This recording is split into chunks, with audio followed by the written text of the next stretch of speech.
अस्सलाम वालेकुम। Nausheen scary stories में अपने सभी सुनने वालों को खुश आमदीद कहती हूँ। उम्मीद करती हूँ आप सब लोग खैरियत से होंगे, जहाँ होंगे खुश होंगे और मेरे चैनल पर नौशीन स्केरी स्टोरीज को बहुत पसंद भी करते होंगे। आज आप लोगों के लिए बहुत डरावनी कहानियां लाई हूँ जिन्हें आप लोग बहुत पसंद करेंगे। हॉरर स्टोरी शुरू करने से पहले आयतुल कुर्सी का हिसार कर ले। कमरे की लाइट ऑफ है तो ऑन कर लीजिए, क्योंकि खौफनाक कहानियां सुनने के बाद अक्सर इंसान डर जाता है। सिलसिला शुरू करते हैं आज की खौफनाक कहानियों का। आज की पहली खौफनाक कहानी इम्तियाज शेयर कर रहे हैं। इम्तियाज कहते हैं, हम लोग सियालकोट से आगे एक गांव के रहने वाले हैं। आज आपके साथ हम लोगों के इलाके की खौफनाक कहानी शेयर करूंगा। ये आज से तकरीबन 15 साल पुरानी बात है। हम लोगों के इलाके में एक धोबी घाट होता था। वो धोबी घाट जो था खासा पुराना था, करीब 60-70 बरस पुराना धोबी घाट था। हम लोगों के बाप दादा भी उसी धोबी घाट पर जो धोबी होते थे उनसे कपड़े वगैरह धुलवाते थे। यहाँ तक कि दूसरे गांव के लोग भी इसी धोबी के पास कपड़े धुलवाने के लिए आते थे। ये बहुत ईमानदारी से काम करता था। ये इसका खानदानी काम था। इसके भी बाप दादा बच्चे इसी काम में थे। हम लोग भी उसी धोबी घाट पर जाया करते थे। कुछ अरसे से जो बूढ़ा धोबी था वो कुछ बीमार सा रहने लग गया। वो अक्सर शाम के बाद भी धोबी घाट पर चला जाया करता था। वहां पर उस पुराने धोबी घाट पर एक कमरा था जहां पर अक्सर वो जाकर रहा करता था।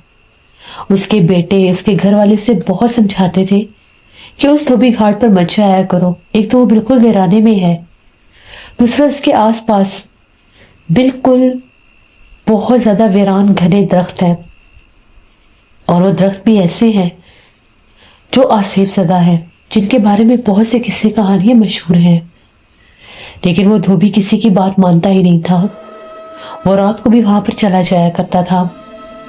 उसे ये वहम रहता था कि कोई मेरे धोबी घाट पर कब्जा ना कर ले, या कोई मेरी गैर मौजूदगी में मेरे धोबी घाट पर कोई जादू टोने का वार न कर दे। उसने 1 से 2 बार एक ऐसे लोगों को पकड़ा था जो वहां पर जादू की गर्ज से आते थे। वो आते थे वीराने की वजह से उन घने दरख्तों के पास जादू टोने करने।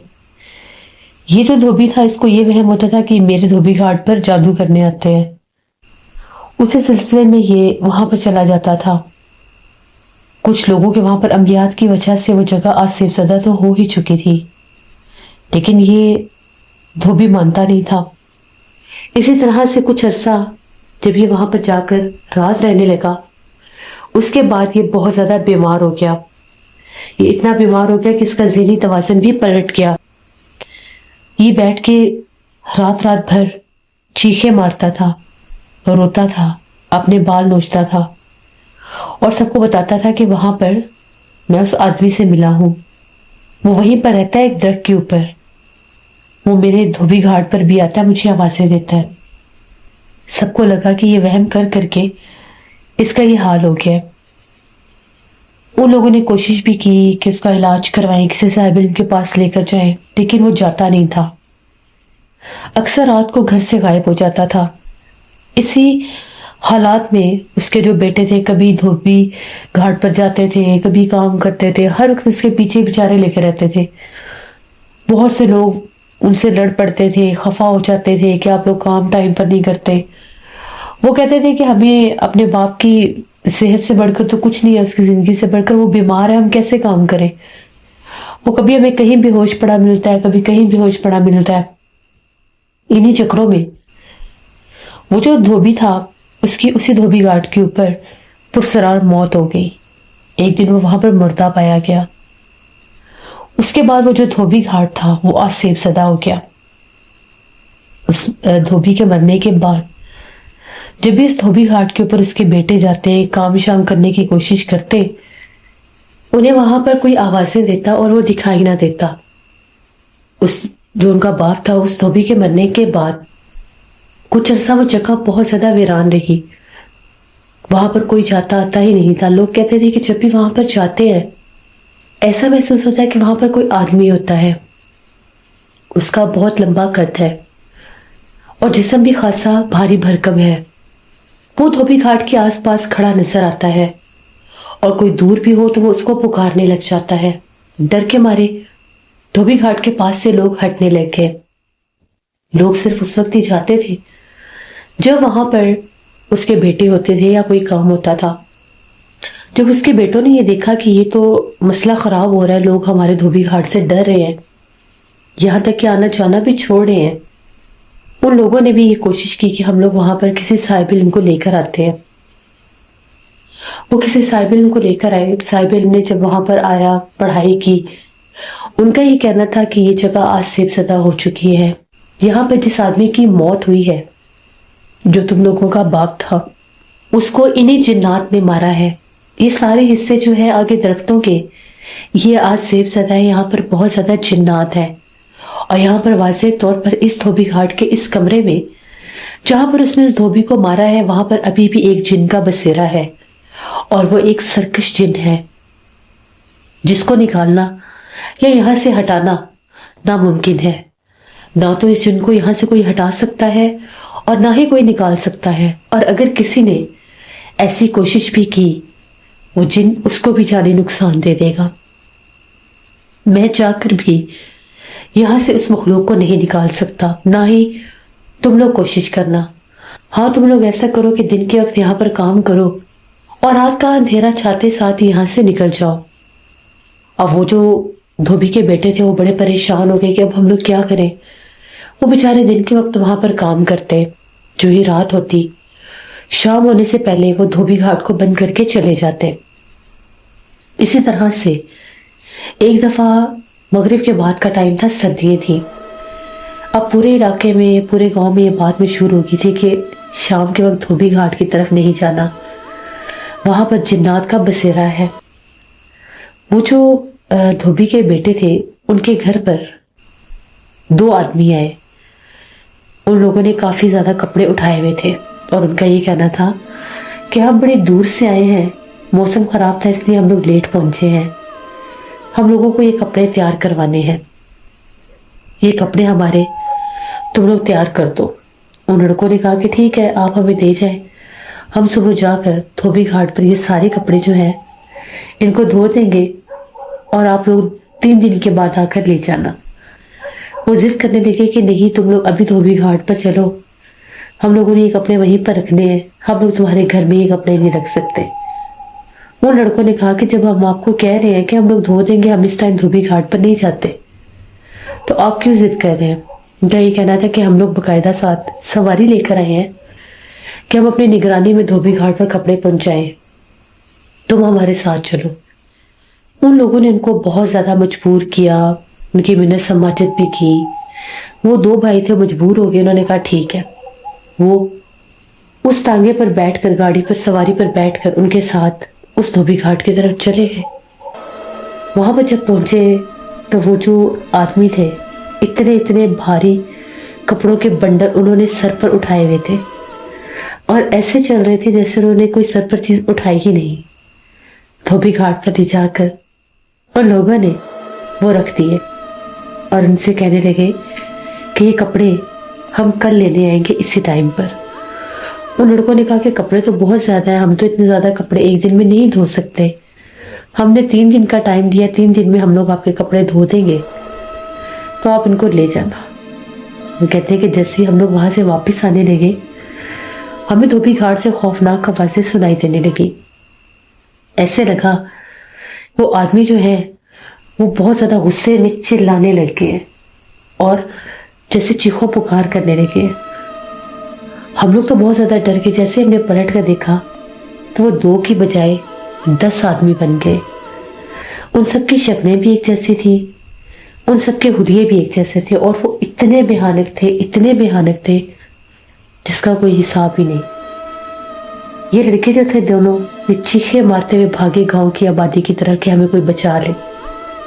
एक भाई बेचारा रास्ते में गिरा और बेहोश हो गया, तो दूसरा भाई जो था वो गांव की आबादी में आकर वहां पर गिर के वो भी बेहोश हो गया। बाहर इतना ज्यादा शोर शराबा सुन के पास इलाके के जिन लोगों के घर थे वो लोग निकले, देखा तो धोबी का बेटा जो था वो बेहोश हुआ पड़ा था। उसको बड़ी मुश्किल से उठाकर जैसे घर में लेकर गए, पानी के छींटे मारे उसके चेहरे पर, तब जाकर उसे होश आया। हालत उसकी अभी भी बड़ी खराब थी, कांप रहा था और उसने कहा कि हमारे ऊपर जिन्नात ने हमला किया है और मेरा भाई जो है वो उधर वीराने में ही बेहोश पड़ा है। वो जो दूसरा भाई था उसको भी लोग डरते डरते गए, हाथ में जैसे वो लालटेनें जला करके जिन्नात हमला न कर दिया, इधर कुर्सी पड़कर उसको भी उठा कर लाए। उस बेचारे को भी बड़ी मुश्किल से होश आया। अगले दिन वो जो भाई पहले पीछे धोबी घाट के रास्ते पर बेहोश हुआ था वो अपाहज हो गया।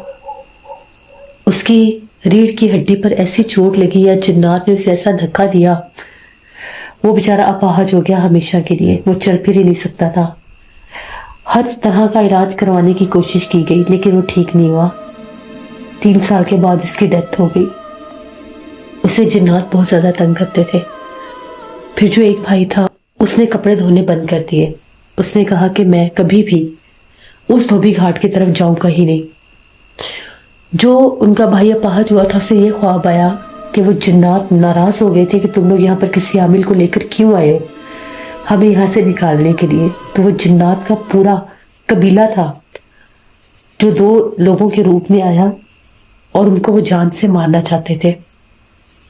ये लोग वहां से भाग निकले लेकिन फिर भी जिन्नात ने उनके ऊपर हमला कर दिया। ये हम लोगों के उस इलाके के धोबी घाट की कहानी थी, जिसके बारे में आज भी अगर कोई बात करता है तो लोग डर जाते हैं। इसके बाद हमारे गांव में कोई भी धोबी घाट नहीं बना, बस लोग अपने घरों में खुद ही कपड़े धोते थे। वरना पहले हम लोगों के गांव का वो धोबी घाट बहुत ज्यादा मशहूर था, लेकिन जिन्नात के हमलों ने, जिन्नात के बसेरे ने और लोगों के किए गए अमलियात ने उस जगह को आज सिलसिला कर दिया। जब वो उसका बेटा मरा था धोबी का, तो वहां पर एक आमिल आए थे तो उनका ये कहना था कि वो जगह इतनी ज्यादा आसिफ ज़दा थी नहीं जितने लोगों ने वहां पर अमलियात कर करके उस जगह को आसिफ ज़दा कर दिया। जो भी अमलियात करने वाले लोग होते हैं वो ऐसी वीरान जगहों को चुनते हैं जहाँ पर आबादियाँ ना हो, जहाँ पर दरख्त हो, वीराने हो, ताकि वहां पर अगर कोई मखलूकात हो तो उनके अमल के जरिए उनकी कैद में आ जाए। लेकिन वो ये नहीं जानते कि बाज़ औक़ात उनके अमलियात की वजह से वो चीज़ें वहां पर हावी भी हो जाती हैं और हस्ती बस्ती जगहों को बर्बाद कर देती हैं। वो जगह वीरान हो जाती है, उजाड़ हो जाती है। और फिर अगर कोई इंसान गलती से भी इन जगहों की तरफ जाए तो वो जिन्नात, भूत प्रेत उन इंसानों को बेचारे नुकसान दे देते हैं। फिर उसके बाद वो धोबी घाट वीरान हो गया, कोई इस तरह से गुजरता भी नहीं था। कभी भी अगर कोई गलती से दोपहर के टाइम भी वहां से गुजरता था तो चीखों पुकार सुनाई देते थे। शाम होते ही वो भयानक स्याह चेहरे वाला आदमी वहां पर नजर आता था। बहुत से लोग कहते हैं कि वो गायब हो जाता था, दूर से नजर आता था, करीब जाते ही गायब हो जाता था। ये हमारे इलाके के उस धोबी घाट की कहानी थी जो मैंने आपके साथ शेयर की। बहुत शुक्रिया इम्तियाज आपका। इसलिए इंसान सोच भी नहीं सकता कि कैसे, कौन सी जगह कैसे वीरान और सुनसान हो जाती है। कुछ गलतियां इंसानों की इतनी ही होती हैं जिनमें वो जिन्नात को, भूत प्रेत को पहले दावत देते हैं, बुलाते हैं और फिर बाद में उनके हमलों से भागते हैं। कभी भी जिन्नात के अमलियात और ऐसे काम नहीं करने चाहिए जो किसी को भी नुकसान दे और आपको भी नुकसान दे। ये थी रोशीन स्करी स्टोरी की एपिसोड। उम्मीद करती हूँ आप लोगों को पसंद आएगी। अपना फीडबैक मुझे ज़रूर दें। जो लोग चैनल को विजिट कर रहे हैं, अभी तक सब्सक्राइब नहीं किया तो मेरे चैनल को ज़रूर सब्सक्राइब करें। यहाँ पर ऐसी ही खौफनाक कहानियाँ मैं लाती रहूँगी। इंशाल्लाह पुरसे फिर मुलाकात होगी किसी नई खौफनाक कहानी में। अपना बहुत सा ख्याल रखिएगा। अपनी ढेरों दुआ में मुझे, मेरी फैमिली, मेरे पूरे पाकिस्तान को याद रखिएगा। Thank you for listening my stories. Stay tune. अल्लाह हाफिज़।